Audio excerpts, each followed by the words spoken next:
Salve, salve, senhoras e senhores, meninos e meninas, garotos e garotas, jovens discentes, professor Luciano, Imunologia Humana, e hoje estaremos dando sequência, segmento aos nossos estudos, como pontuado, sobre a imunologia. Mais precisamente, iremos realizar discussões, ponderações sobre o sistema complemento, entendendo que esta é apenas uma simples abordagem ao tema, não sendo possível, durante apenas uma única aula, esgotar o mesmo. Insisto com os senhores e senhoras que diante desse momento de pandemia, de intensas mudanças, com as aulas acontecendo dentro desse formato remoto, também denominado de presencial conectado, estamos sendo direcionados, forçados ao quê? A nos superarmos. Então eu peço a você que apresente um comportamento proativo, seja pragmático, resolutivo, esforçado, diante dessas situações inusitadas, diferenciadas que se apresentam e se apresentarão a você, a nós, não é?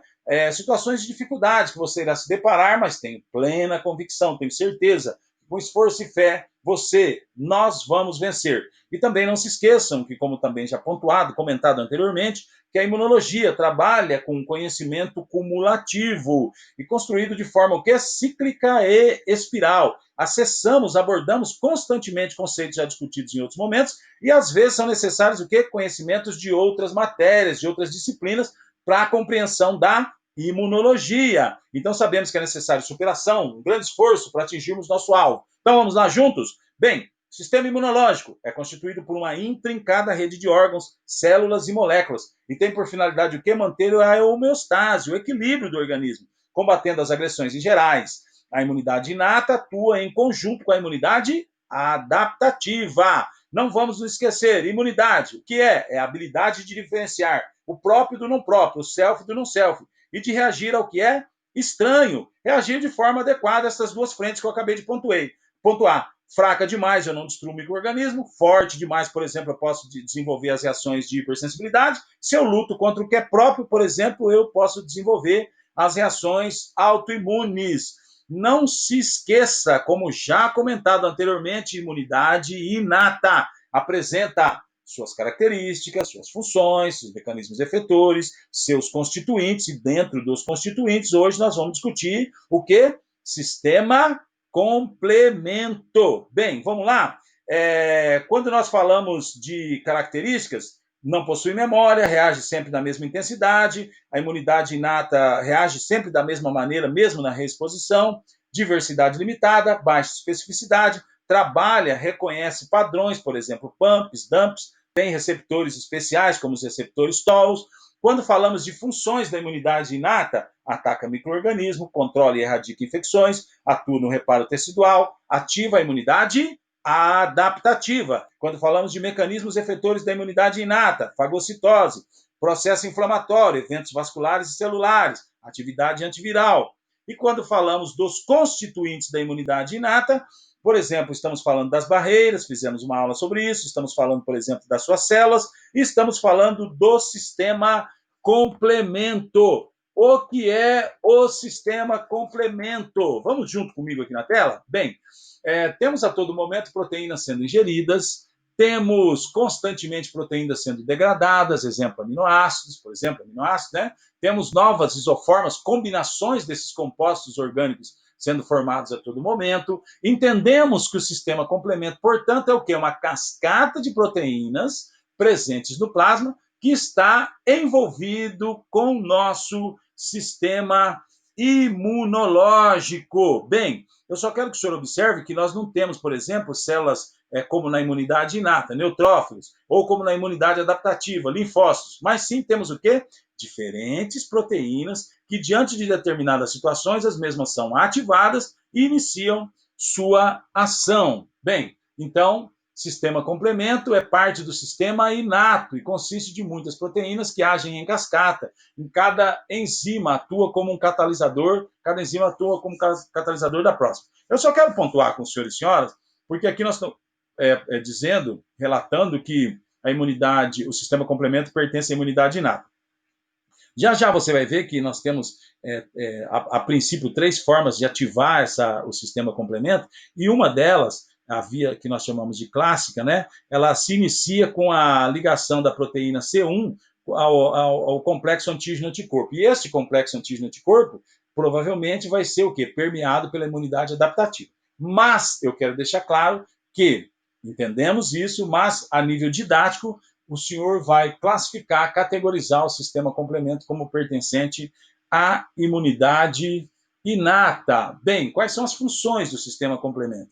Ativa a inflamação, ativação da inflamação, formação de opsoninas e lise de células-alvo. Bem, comigo aqui na tela, como é que ocorre a ativação? Como é que ocorre a ativação do sistema complemento?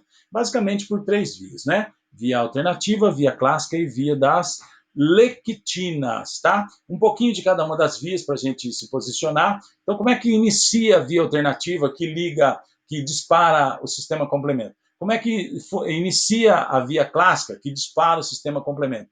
Como é que inicia a via das lectinas que dispara o sistema complemento?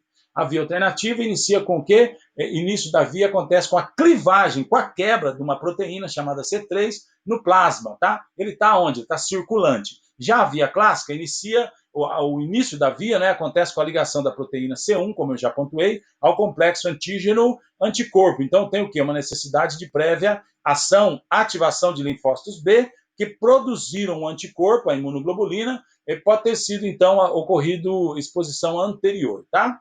É uma suposição, tá? Mas é dentro desse contexto que caminha a via clássica. A via das lectinas, o início da via acontece com a ligação da lectina, uma proteína, se acoplando que é a manose, um açúcar, tá? Um pump, que nós acabamos de discutir, né? Na superfície do patógeno, a via das lectinas possui extrema semelhança com a via clássica. A via das lectinas, elas estão ao lado aí, não é? O senhor vai observar que ela possui uma extrema semelhança, uma via com a outra. Bem, como eu pontuei que a via clássica o início da via acontece com a ligação da proteína C1 ao que? Ao complexo antígeno-anticorpo. E a gente já sabe que anticorpo é produzido a princípio por um leucócito de que tipo? Linfócito. De que tipo? B, que vai se transformar em plasmócito e, consequentemente, vai dar sequência àqueles anticorpos já discutidos anteriormente, A, D, E, G e M. Então, só para a gente contextualizar, tá? Para a gente trazer para este contexto, tá? A ativação de linfócitos T e B, eu coloquei algumas lâminas só para a gente se informar sobre este tema. Então, como é que ocorre a ativação de linfócitos T e B, certo? A maturação de leucócitos, linfócitos, de que tipo? T e B recebem um receptor que lhe conferem especificidade na maturação, tá? E na ativação, linfócitos T e B são denominados de virgem, até que um antígeno faça o quê? O ative. Após a ativação, teremos o quê? Uma replicação clonal, uma replicação muito grande, tá? Gerando células efetoras que vão para o combate, células de memória, que na reexposição vão atuar, tá? Aqui eu preparei um slide para os senhores observarem algumas características dos linfócitos B e T. Leucócitos do tipo linfócitos do tipo B. Surgimento, medula óssea. Maturação, medula óssea. Origem do nome, tá? Dos linfócitos B foi descoberta inicialmente na Bursa de Fabrício, ficou B. Mas talvez não tentaram mudar esse nome porque medula óssea em inglês é bone marrow. Então também começa com B, então ficou linfócitos B, tá? Destino deles, órgãos linfóides, tá? Os senhores se lembram, já feito anteriormente, pontuado anteriormente, aos órgãos linfóides primários e os secundários, tá? E surgimento dos linfócitos T na medula óssea, maturação, timo, destino deles, órgãos linfóides. Só quero colocar uma lâmina para vocês aqui. Na maturação, o linfócito recebe um receptor que lhe confere especificidade, tá? Então, o senhor está vendo uma lâmina na parte em cima, está descrito assim: células T imaturas circulam através dos linfonodos e encontram antígenos, tá? Então, eles estão circulando e encontraram um antígeno. O que é que vai acontecer? A ativação dessa célula T imatura nos gânglios linfáticos e agora vai ocorrer o quê? O desenvolvimento de células efetoras que vão para o combate, tá? E aí ela vai para o combate, para o local da infecção e vai ter o quê? Uma ativação de células T efetoras no local da infecção e, consequentemente, esperamos a erradicação do micro-organismo. Aqui, só para os senhores observarem, uma reação antígeno-anticorpo. Aqui nós temos os anticorpos já pontuados com os senhores, né? A, D, E, G e M. Eu já pontuei com os senhores, só vou repetir. Nós temos eles possuem duas regiões e duas cadeias, tá? As cadeias, nós temos o que nós chamamos de cadeia leve e cadeia pesada. Qual é a cadeia leve? Essa enlaranjadinho aí, tá? Essa é a cadeia leve. E qual que é a cadeia pesada? Essa outra cadeia que está disposta em cinza, essa maior é a pesada, a menorzinha, essa que está dos lados, aí na parte de cima dos lados, é a cadeia leve. E as regiões? Nós temos as regiões estável e constante e a variável, tá? Qual que é a região constante e qual que é a variável? A variável é onde está esses bracinhos, esses 4 bracinhos na parte de cima, e a região constante é a parte de baixo, essa parte dupla aí, a parte de baixo que está em cinza, tá? Eu só quero que os senhores compreendam comigo, certo? Que quando falamos em conformação estrutural, nós podemos dizer que nós temos monômeros, tá? E aí nós temos a IgG, IgE e IgD, tá? Monômeros. E quando falamos moléculas mais complexas, a IgA e a IgM. A IgA e IgA, nós usamos o termo dímero, tá? Para ela. E a IgM, ela é mais complexa, você está vendo, nós usamos o termo de pentâmero, tá? Aqui também, só para melhorar o nosso vocabulário, quando discutimos a imunologia, né? Gostaria que o senhor acompanhasse comigo aqui o que é determinante antigênico ou epítopo, tá? É a menor porção do antígeno que reúne potencial, aspecto físico e químico de gerar o quê? Uma resposta imune. É a área da molécula do antígeno que se liga aos receptores celulares e aos anticorpos. Bem, quando eu falei para vocês sobre as vias que ativam o sistema complemento, né, via clássica, via alternativa e das lectinas, os senhores viram que é uma cascata de proteínas presentes no plasma, tá? E os senhores viram lá diversas proteínas, C3, C3A, C3B, C5, C5A, C5B. Eu só quero deixar registrado aqui que quando nós temos essa clivagem, essa quebra da proteína, tá? E eu tenho a formação desse C3, a parte A dela, tá? Ela vai dar sequência ao que é o processo inflamatório. Vocês lembram quando eu pontuei funções do sistema complemento? Ativação da inflamação, formação de opsoninas e lise de células-alvo, tá? Então, o que é ativação da inflamação? É a formação do que? De anafilotoxinas. Anafilotoxinas, ou seja, quando eu quebro uma dessas proteínas, porque o que é o sistema complemento? Uma cascata de proteínas, uma vai ligando a outra, que vai ligando a outra, que quebram uma a outra, mas até formar o quê? Até formar o MAC, o complexo de ataque à membrana lá na frente, tá? Bem, essa cascata de proteínas, quando eu vou quebrando ela, elas vão se mudando de conformação, né? Quando eu tenho essa parte A, essa C3A, C5A, elas são denominadas de anafilotoxinas. O que é isso? Elas dão segmento ao processo inflamatório. Quando eu tenho a parte B, elas vão ser chamadas de opsoninas. O que é opsonina? É como se carimbasse o patógeno, marcasse o patógeno. Ela apresenta o patógeno após se ligar a ele, tá? E depois nós vamos ter toda essa sequência do sistema complemento para quê? Lá na frente ter um complexo de ataque à membrana, buscando o que? A desestabilização, o desequilíbrio do patógeno ou da célula infectada. Então ocorre a formação de um canal entre o meio interno e o meio externo. A lise da célula-alvo ocorre por necrose. Bem, e o que é que acontece? Os senhores se lembram que eu já apontei com os senhores anteriormente? Necrose e apoptose, tipos de morte celular, tá? A apoptose é uma morte celular programada, já a necrose é uma morte celular não programada, ou seja, tem derramamento do conteúdo intracelular para o extracelular, um derramamento abrupto e, consequentemente, eu desencadeio o processo inflamatório. Aqui está explicado para os senhores, então, funções do sistema complemento, ativação da inflamação, então, essa parte da proteína, o A, né, vai ser chamada de anafilotoxina, vai exercer essa função de anafilotoxina, processo inflamatório, a formação de opsoninas, ou seja, vai apresentar o patógeno após se ligar a ele, e a lise da célula-alvo, formando o MAC, o complexo de ataque à membrana. Zimogênio. O que é essa palavra?